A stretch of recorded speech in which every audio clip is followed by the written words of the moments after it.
We'll begin in the eastern leg of the tour. The Scouts are heading out this morning from Coralville, Iowa. Today they'll gauge the crops in eastern and central parts of the state. They spent much of Wednesday in Illinois. Crop Tour Director Brian Grady says the yield potential is all over the board. We've seen corn yields ranging from 121.2 up to 200 bushels. So we've seen some good, but we've also seen some bad. The crop maturity has been pushed as we get further north on this route and further west on the route. We've run into some sandy soils, and they haven't had rains in quite some time here, and as a result, it's pushing the maturity of the crop and it's showing the stress from the heat and the dryness. On the soybean side of things, you know, there's some variability there, but probably not as much as there is on corn. But the difference on that is, that we've talked about throughout the week, is the soybeans have a fighting chance, whereas the corn, when it's at this point, doesn't have much of a chance because it's already being pushed to maturity. Thanks, Brian. As Brian said, Scouts traveled across Illinois. They had a dim view of the crop's potential. Like Indiana, the word variability was commonly used. AgWeb's Greg Vincent continues our team coverage.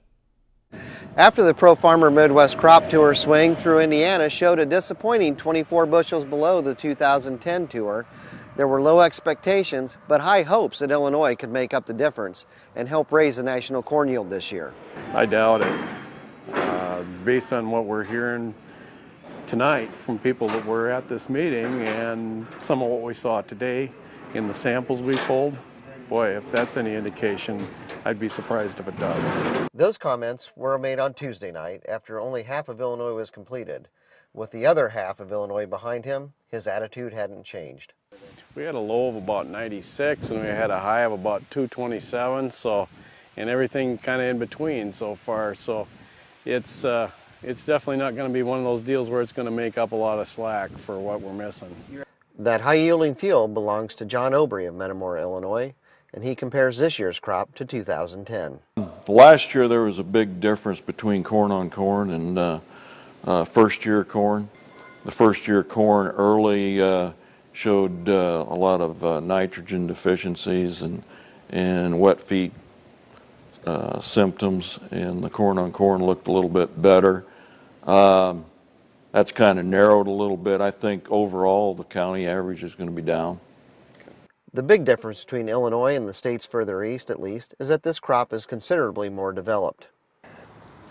It was a more mature crop today, but there was still a few just really sporadic samples that were, you know, again, immature corn that, you know, was in the dough stage in the process of tipping back a little. The main reason for the variability shows how spotty the rains have been. As we moved west, we saw things, you know, kind of stagnate. We didn't see the bumps that we saw yesterday.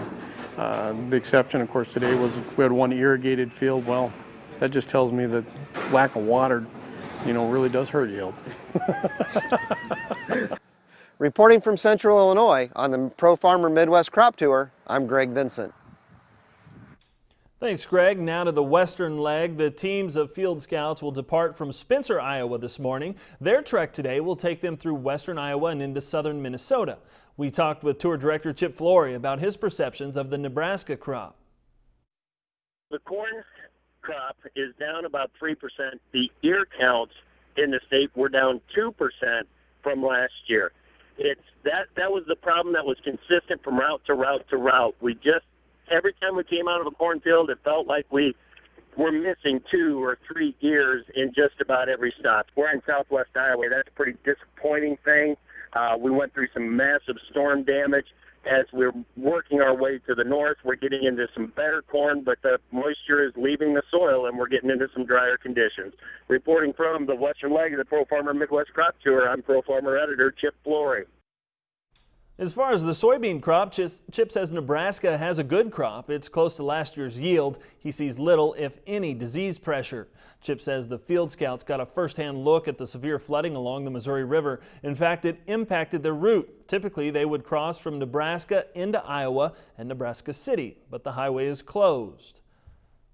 To see Chip's first-hand account of the flood and its impact on grain shipments, go to agweb.com. You can also get up-to-the-minute updates from our crop tour. Our teams are providing new material throughout the day. For those fans of Twitter, many of the scouts are sending their tweets on crop conditions and yields. You can catch their comments on the special crop tour section on AgWeb.